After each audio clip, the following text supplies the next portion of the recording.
Ang kwentong ito ay hango sa totoong buhay. Karanasan ito ni Pamoy. Taong 1949, Katbalogan, Samar. Itong mga panahong ito, kasalukuyang nagdadalang tao ang asawa ni Pamoy.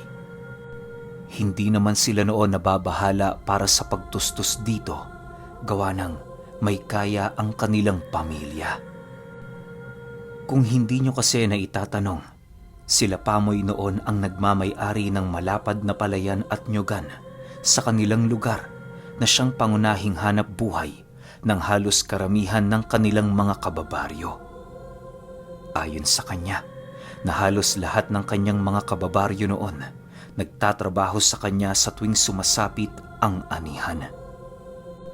Dahil sa nagkataon naman noong anihan ng palay, ang mga buwang nagdadalang tao ang kanyang asawa, kung kaya't palaging hati ang oras niya.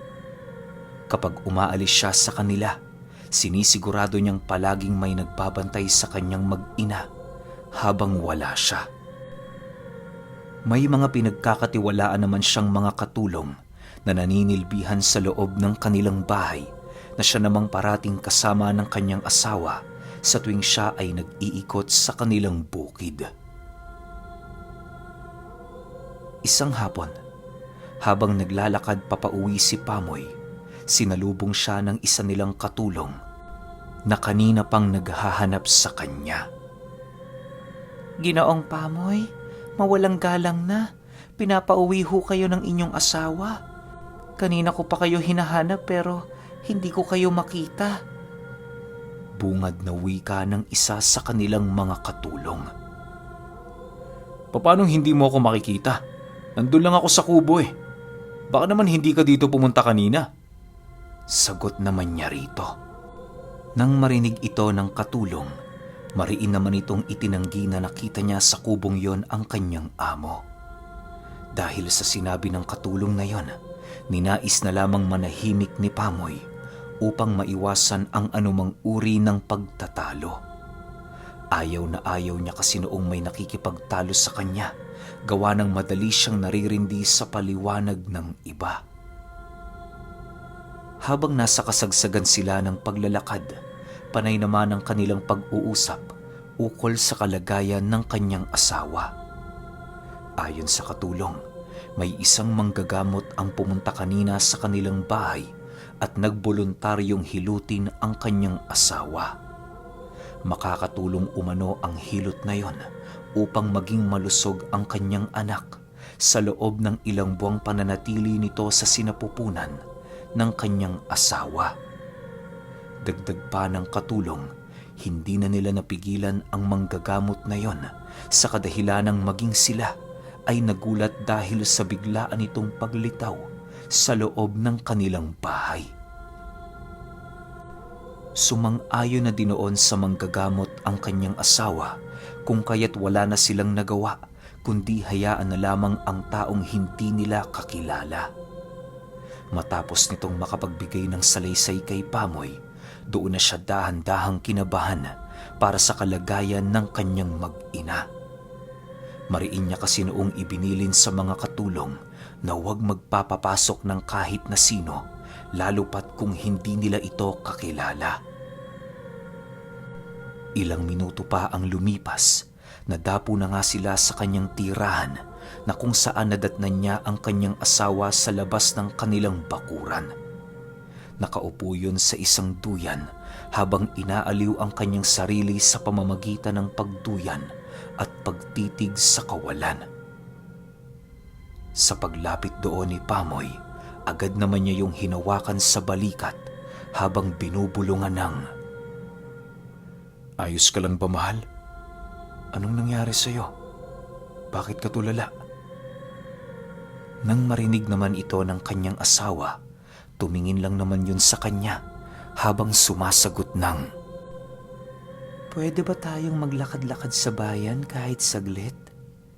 Gusto lang kitang kausapin ng pribado, Pamoy." Matapos marinig ni Pamoy ang sinabi nito, Agad naman niyang inutusan ang kanilang kasambahay na sila ay iwan.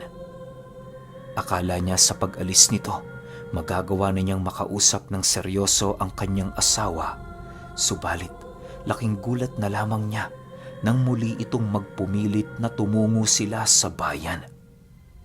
Dahil sa pangyayaring yon, wala nang nagawa si Pamoy kundi ang sumang-ayon. Ilang minuto pa ang lumipas, dahan-dahan naman nilang binagtas ang daan patungo sa sentro ng kanilang baryo. Hindi naman siya noong gaanong umiimik, gawa ng naghihintay siya sa mga sasabihin ng kanyang asawa. Maya-maya pa, bigla na lamang itong napasipat sa kanya habang nagsasabi ng, "Mahal, pakiramdam ko hindi ako ligtas sa bahay natin. Hihingi sana ako ng konting pabor sa'yo. Maaari bang doon na muna ako manatili sa tahanan ng mga magulang ko? Pakiusap, mahal. Nais kong mabuhay itong batang aking dinadala." Nang marinig naman ni Pamoy ang sinabi nito, bigla naman yung natigilan sa kanyang paglalakad. Gulat na gulat kasi siya noong mga oras na yon, gawa ng hindi niya maisip kung bakit nakakaramdam ng labis na pagkabahala ang kanyang asawa sa mismong tahanan nila. Maya-maya pa, tinanong naman niya ito ng mahinahon ukol sa rason nito kung bakit niya nasabi ang bagay na yon. Ayon sa asawa ni Pamoy, na kapag umaalis siya sa kanilang tahanan, nakakaramdam siya ng mga bagay na animoy nakatitig sa kanya. Hindi din siya mapakali kahit naroon ang kanyang mga katulong sa kadahilanang bumibigat ang kanyang pakiramdam sa oras na kinakausap niya ang mga ito. Nagtapat din noon sa kanya ang kanyang asawa na ito ang nagpatawag sa manggagamot na sinabi ng isa sa mga katulong nila na siya namang labis niyang ikinagulat. Sa pagpapatuloy ng kanilang pag-uusap, doon na pag-alaman ni Pamoy na ang manggagamot na tinawag ng kanyang asawa ay dalubhasa sa pagpapalayas ng kahit na anong maligno o sakit sa katawan ng isang tao. Dagdag pa ng kanyang asawa na nakaramdam umano ang manggagamot na yon ng presensya ng isang nilalang sa loob ng kanilang tahanan. "Pamoy, huwag mo akong iiwan lalo na kapag umaga, ha? Sabi ng manggagamot, may aswang sa loob ng bahay natin. Hindi ko naman kilala kung sino yon, kaya wala ako sa lugar para mamaratang." Wika ng kanyang asawa matapos nitong mailahad ang iilan sa kanyang mga sikreto. Dahil sa sinabi nito, labis-labis naman ang panggagalaitin ni Pamoy sa galit dahil sa kademonyohang ipinakita ng kanyang mga katulong. Halos hindi niya noon lubusang maisip kung bakit nagawa silang traidorin ng iilan sa mga ito. Bago sila tuluyang bumalik sa kanilang tahanan, muli niyang tinanong ang kanyang asawa ukol sa eksaktong tinitirhan ng manggagamot na hiningian nito ng tulong. Agad naman yung inilahad ng asawa ni Pamoy, gawa ng nagbabakasakali din ito na sa pangalawang pagkakataon magagawa sila nitong matulungan. Nang mapagkasunduan na nila ang kanilang mga gagawin, nangako noon si Pamoy na hindi na muna nito iiwan ang kanyang asawa sa loob ng 1 linggo upang mamatyagan ang lahat ng kanilang katulong. Kinakailangan niya kasing matanong ang bawat isa sa mga ito para naman maging patas siya sa paratang na sinasabi ng kanyang asawa. Sa pagbalik nila sa kanilang tahanan, agad naman silang sinalubong ng 4 nilang kasambahay na merong mga ngiti sa kanilang labi. Matapos naman niyang masipat ang mga ito, paisa-isa naman niya itong tinitigan ng seryoso. Pagbaling ng kanyang paningin sa pangatlo nilang kasambahay, agad namang napansin ni Pamoy ang mabilisan nitong pagtitig sa lupa na para bang iniiwasan nitong sila'y magkatitigan.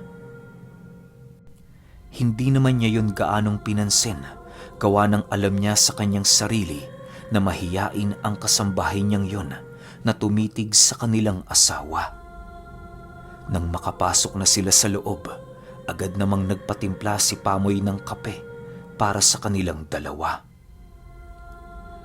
Siya nga pala mga iha, kailangan ko ng dalawa sa inyo na maglilibot sa bukid. Hindi na muna ako magtatrabaho doon dahil bibigyan ko muna ng oras ang aking asawa. Sino sa inyong may gustong magtrabaho at magmasid sa ating bukid? Tanong ni Pamoy sa apat nilang kasambahay.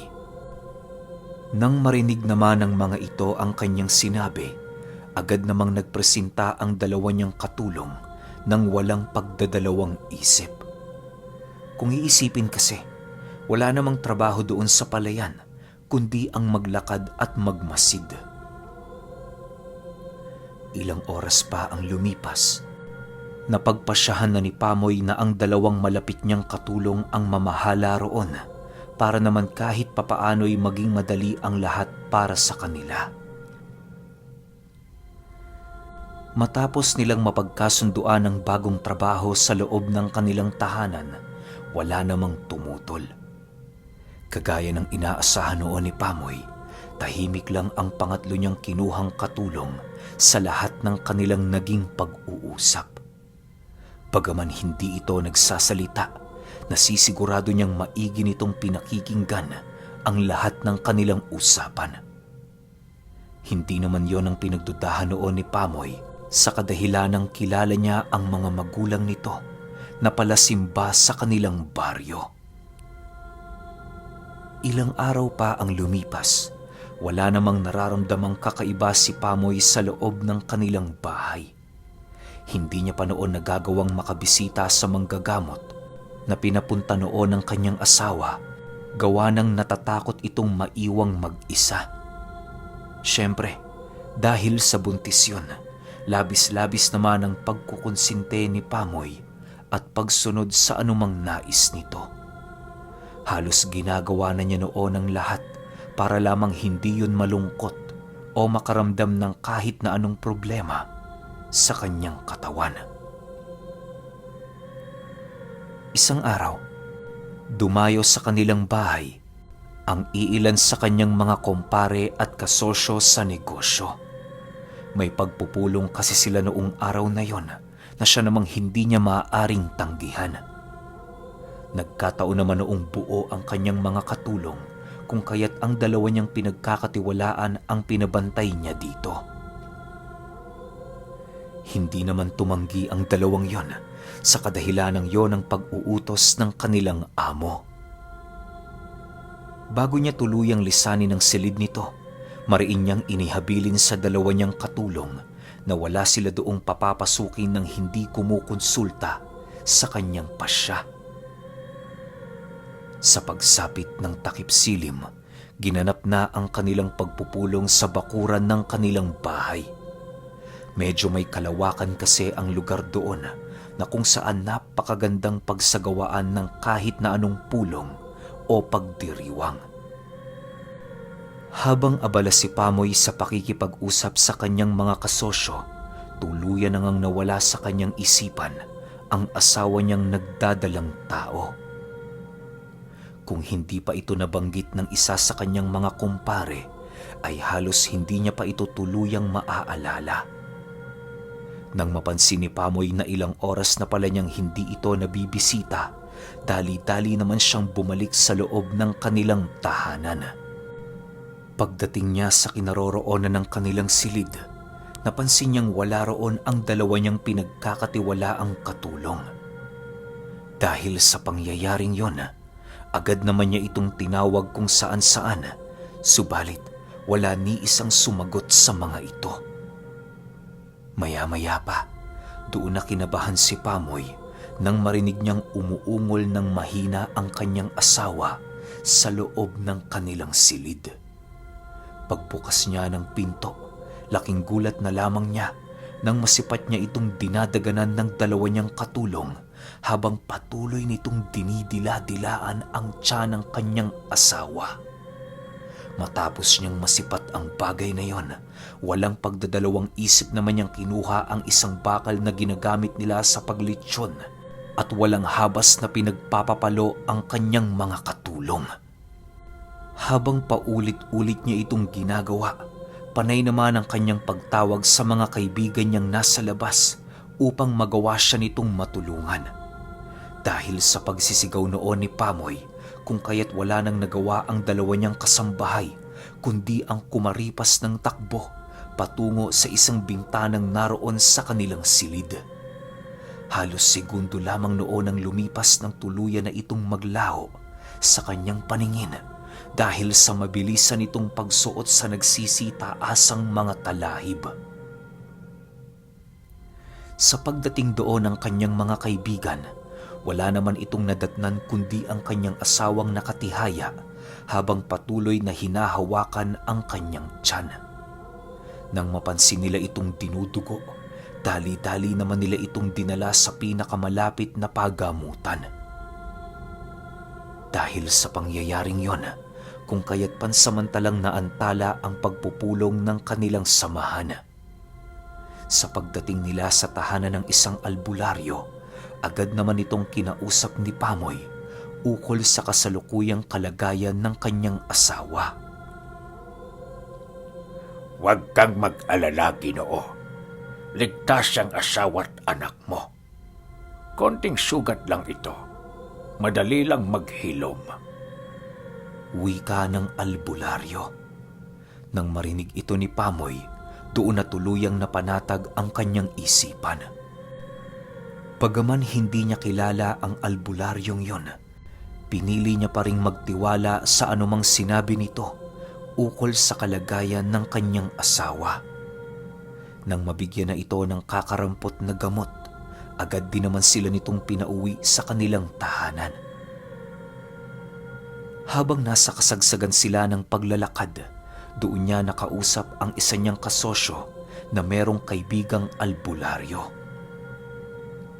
Ginoong Pamoy, kung talagang gusto mong makasigurado para sa kalagayan ng asawa mo, meron akong kilalang albularyo. Kung nais mo, pwede nating puntahan yon bukas na bukas din. Mahusay yon, Ginoo, dahil marami na yung napatay na mga aswang. Wika niya paglapit niya kay Pamoy. Nang marinig nito ang sinabi ng kanyang kasosyo, hindi na siya nagdalawang isip na sundin ang suhestyon nito. Pagdating nila sa kanilang tahanan, kinausap niya muna ang dalawa pa niyang katulong na umuwi na muna sa kanila pansamantala. Para naman sulit ang ibinigay nitong trabaho sa kanyang pamamahay, binigyan niya yon ng kompletong sweldo sa loob ng 1 buwan.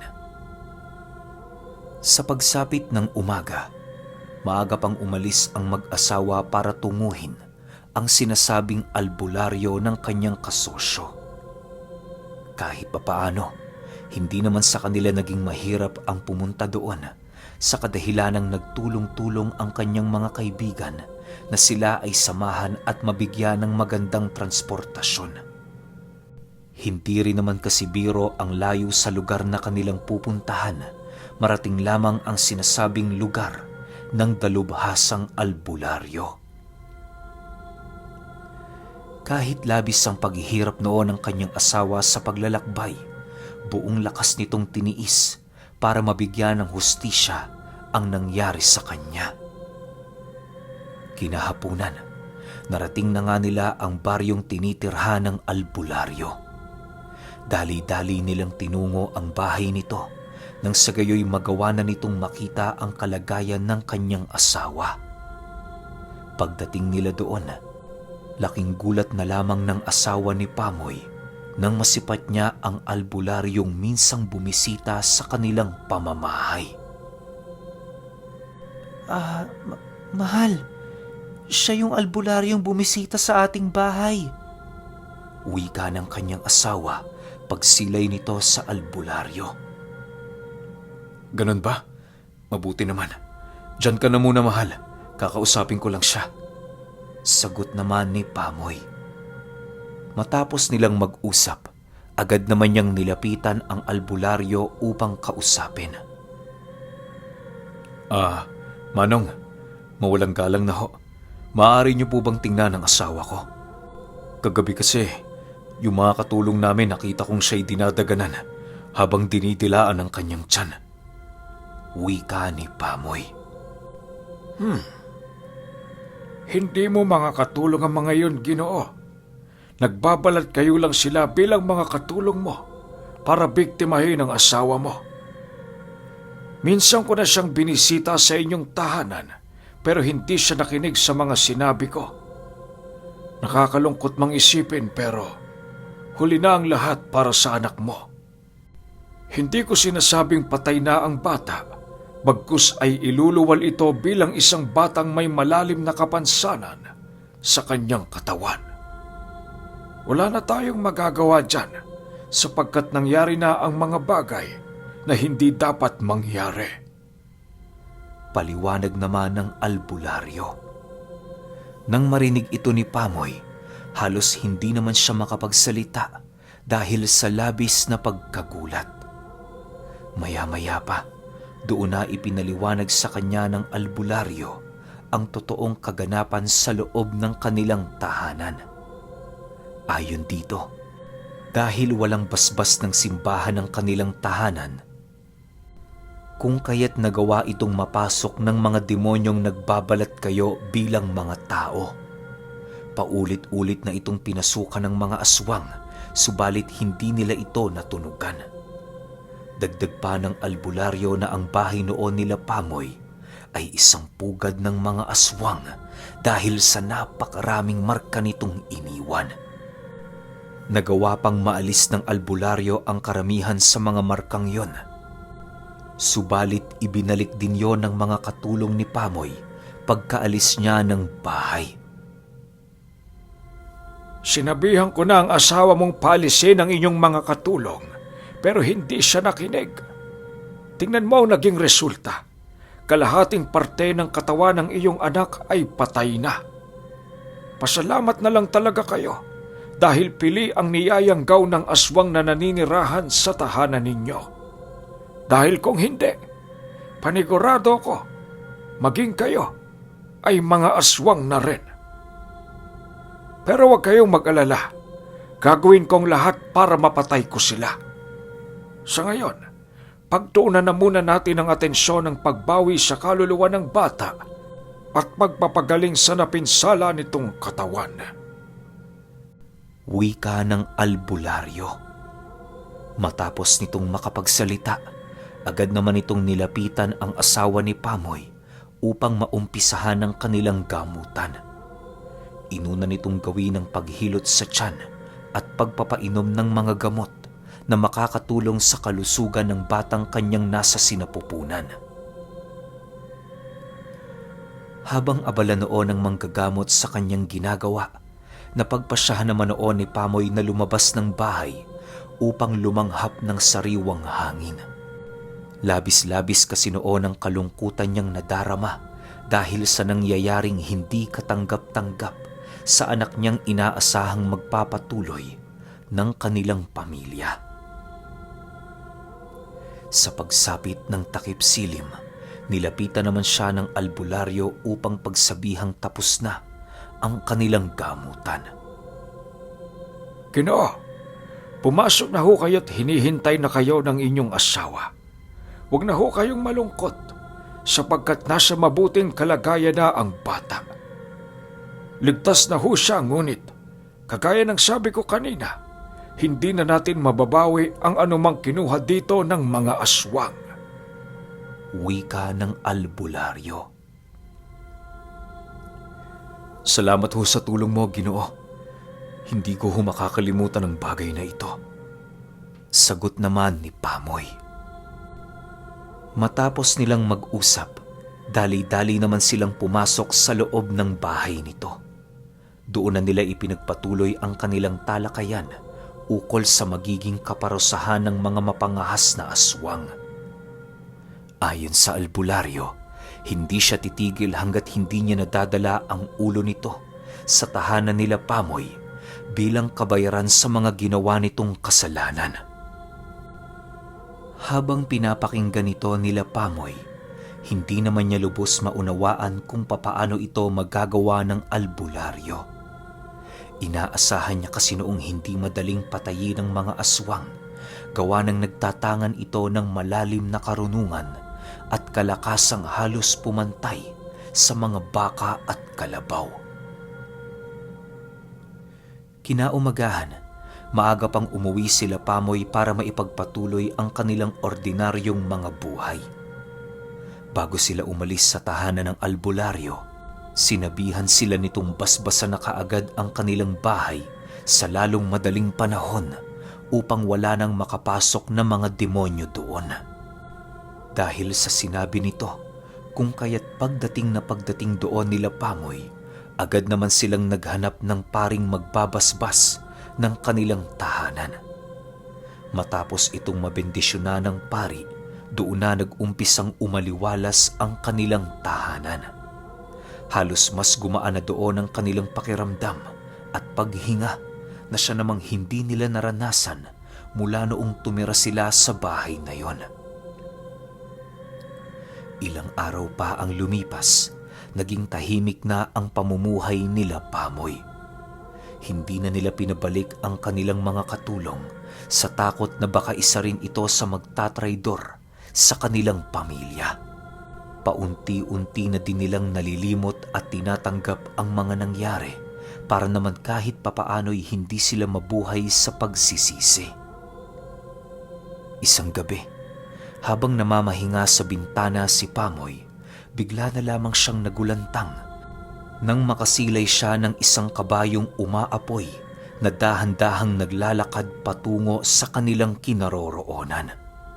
Pagsilay niya rito ng malapitan, nakasipat siya ng isang lalaking humihila dito na para bang hindi man lang nasusunog ng apoy ng kabayo.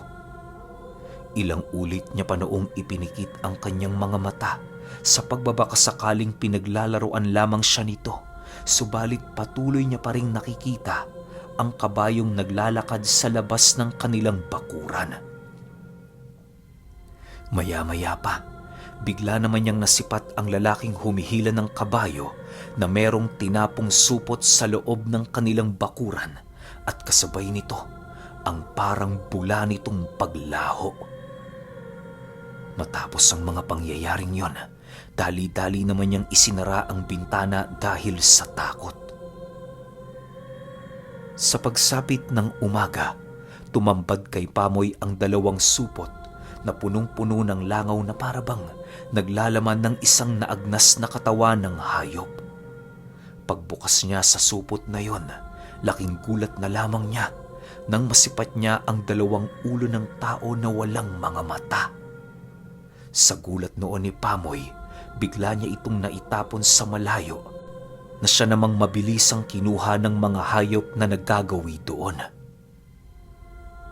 Dahil sa mga nangyari, nagbigay ito ng labis na takot sa kanyang katawan ng ilang taon na naging bangungot niya rin. Magmula noon, labis-labis na ang pagkatakot ni Pamoy na halos dumating na sa punto na punong-puno na siya ng pagdududa sa mga taong nakapaligid sa kanya. At nag-ugat lamang ang ganoong trauma noong minsan niyang mabulgarang sikreto ng kanyang mga katulong na aswang at yung hindi pagsunod ng kanyang asawa sa bilin ng albularyo.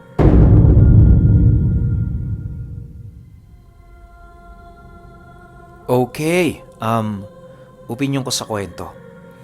Sayang lang no, siguro kung nakinig yung asawa niya dun sa bilin ng albularyo, edi sana yung anak nila buo pa. Kaso hindi naman din nabanggit sa kwento kung anong kapansanan o sakit yung nakuha ng anak nila nung pinanganak na or kung pinanganak pa ba. Kasi parang ang ending, ang naging pangtapos natin ng kwento yung nangyaring ugali na lang ni Pamoy, di ba? Di ba naging ano siya, yung matatakotin, parang medyo praning. Well, kahit sino siguro naman, di ba? Mapapraning talaga. Pero naangasan ako dun sa albularyo, yung nasusunog na kabayo tas may humihila. Lupit nun. Ano kayang gamit ng albularyo na yun? Para ganun niya lang kabilis pugutan ng ulo yung mga aswang. Tapos nakita niya kaagad. Yun nga lang, syempre, Malay ba ni Pamoy na ulo ng mga aswang yung hawak-hawak niya ron sa plastic, di ba? O kung saan man nakalagay yun. Kaya talaga magkakaroon siya ng trauma. Pero kayo, kung may opinion kayo sa kwentong ito, i-comment nyo lang sa baba. Yun lang. Hanggang sa susunod na kwento. Salamat.